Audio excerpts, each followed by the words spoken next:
بسم اللہ الرحمن الرحیم۔ السلام علیکم ناظرین، آپ دیکھ رہے ہیں NS اردو کہانی۔ آج ہمارا ٹاپک ہے یہودی چرواہے کو جنت کی بشارت۔ بیان کیا جاتا ہے کہ غزوہ خیبر کے موقع پر ایک چرواہا حضور اقدس صلی اللہ علیہ وآلہ وسلم کی خدمت میں حاضر ہوا۔ وہ چرواہا یہودیوں کی بکریاں چرایا کرتا تھا۔ جب دیکھا کہ خیبر سے باہر مسلمانوں کا لشکر پڑاؤ ڈالے ہوئے ہیں، اس کے دل میں خیال آیا کہ میں جا کر ان سے ملاقات کروں اور دیکھوں کہ یہ مسلمان کیا کہتے ہیں اور کیا کرتے ہیں۔ چنانچہ بکریاں چراتا ہوا مسلمانوں کے لشکر میں پہنچ گیا اور ان سے پوچھا، تمہارا سردار کہاں ہے؟ صحابہ کرام رضی اللہ عنہ نے بتایا کہ ہمارے سردار حضور صلی اللہ علیہ وآلہ وسلم اس خیمے کے اندر ہیں۔ پہلے تو اس چرواہے کو ان کی باتوں پر یقین نہیں آیا۔ اس نے سوچا کہ اتنے بڑے سردار ایک معمولی سے خیمے کے اندر کیسے بیٹھ سکتے ہیں۔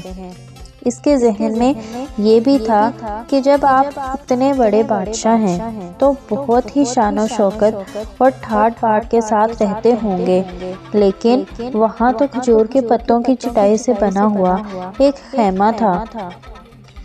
خیر، وہ چرواہا اس خیمے کے اندر آپ صلی اللہ علیہ وآلہ وسلم سے ملاقات کے لیے داخل ہوا اور بات کی اور پوچھا کہ آپ کیا پیغام لے کر آئے ہیں اور کس بات کی دعوت دیتے ہیں۔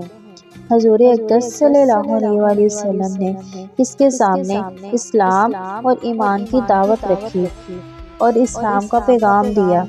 اس نے پوچھا کہ اگر میں اسلام کی دعوت قبول کر لوں تو میرا کیا انجام ہوگا اور کیا رتبہ ہوگا۔ حضور اقدس صلی اللہ علیہ وآلہ وسلم نے ارشاد فرمایا کہ اسلام لانے کے بعد تم ہمارے بھائی بن جاؤ گے اور ہم تمہیں گلے سے لگائیں گے۔ اس چرواہے نے کہا کہ آپ مجھ سے مذاق کر رہے ہیں، میں کہاں اور آپ کہاں؟ میں ایک معمولی سا چرواہا ہوں اور میں ایک سیاہ فام انسان ہوں۔ میرے بدن سے بدبو آ رہی ہے، ایسی حالت میں آپ مجھے کیسے گلے سے لگا سکتے ہیں؟ حضور اقدس صلی اللہ علیہ وآلہ وسلم نے فرمایا کہ ہم تمہیں ضرور گلے سے لگائیں گے اور تمہارے جسم کی سیاہی کو اللہ تعالیٰ مٹا دے گا اور اللہ تعالیٰ تمہارے جسم سے اٹھنے والی بدبو کو خوشبو سے تبدیل کر دیں گے۔ وہ فوراً مسلمان ہو گیا اور کلمہ شہادت پڑھ لیا۔ پھر حضور اقدس صلی اللہ علیہ وآلہ وسلم سے پوچھا کہ یا رسول اللہ صلی اللہ علیہ وآلہ وسلم، میں کیا کروں؟ آپ صلی اللہ علیہ وآلہ وسلم نے فرمایا کہ تم ایسے وقت پر ایمان لائے ہو کہ نہ تو اس وقت کسی نماز کا وقت ہے کہ تم سے نماز پڑھواؤں اور نہ ہی روزے کا زمانہ ہے کہ تم سے روزہ رکھواؤں۔ زکوٰۃ تم پر فرض نہیں ہے۔ اس وقت تو صرف ایک ہی عبادت ہو رہی ہے جو تلواروں کی چھاؤں میں انجام دی جاتی ہے، وہ ہے جہاد فی سبیل اللہ۔ اس چرواہے نے کہا، یا رسول اللہ صلی اللہ علیہ وآلہ وسلم، میں اس جہاد میں شامل ہو جاتا ہوں، لیکن جو شخص جہاد میں ہوتا ہے اس کے لیے دو میں سے ایک صورت ہوتی ہے، یا غازی یا شہید۔ تو اگر میں اس جہاد میں شہید ہو جاؤں تو آپ میری کوئی ضمانت لیجئے۔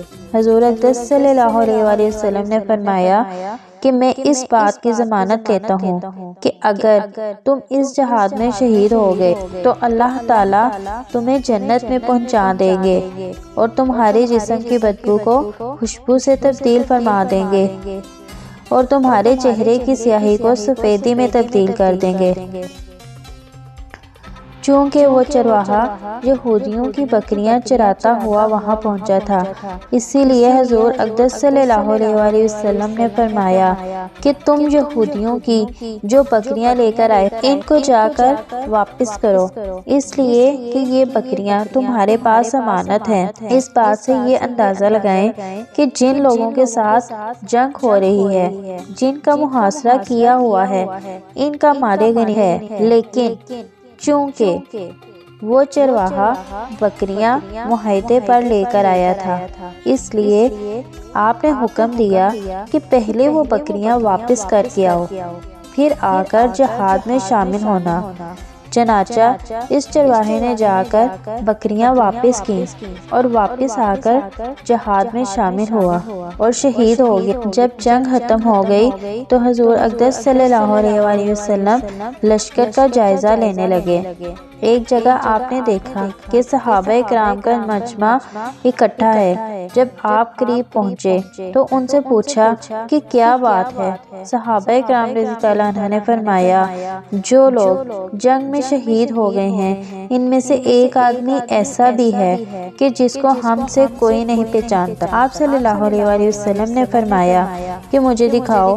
جب آپ صلی اللہ علیہ وآلہ وسلم نے دیکھا تو آپ نے فرمایا، تم اس شخص کو نہیں پہچانتے مگر میں اس شخص کو پہچانتا ہوں، یہ چرواہا ہے اور یہ وہ عجیب و غریب بندہ ہے جس نے اللہ کی راہ میں ایک بھی سجدہ نہیں کیا، اور میں اس بات کی گواہی دیتا ہوں کہ اللہ تعالیٰ اس کو سیدھا جنت الفردوس میں پہنچا دیں گے، اور میری آنکھیں دیکھ رہی ہیں کہ ملائکہ اس کو غسل دے رہی ہیں اور اس کی سیاہی سفیدی میں تبدیل ہو گئی ہے اور اس کی بدبو خوشبو سے بدل گئی ہے۔ حاصل اس واقعے سے ہمیں یہ سبق ملتا ہے کہ اندازہ کیجئے اگر کچھ عرصہ پہلے اس چرواہے کو موت آ جاتی تو سیدھا جہنم میں چلا جاتا، اور اب اس حالت میں موت آئی کہ ایمان لا چکا ہے اور سرکار دو عالم صلی اللہ علیہ وآلہ وسلم کا غلام بن چکا ہے، تو اب اللہ تعالیٰ نے اتنا بڑا انقلاب فرما دیا۔ اسی لیے فرمایا اعتبار خاتمے کا ہے، اسی لیے بڑے بڑے لوگ لرزتے رہتے ہیں اور یہ دعا کرتے رہتے ہیں کہ یا اللہ ہمارا خاتمہ ایمان پر فرما۔ میری یہ دعا ہے کہ اللہ تعالی ہم سب کو اس سے سبق حاصل کر کے اس پر عمل کرنے کی توفیق عطا فرمائے، آمین۔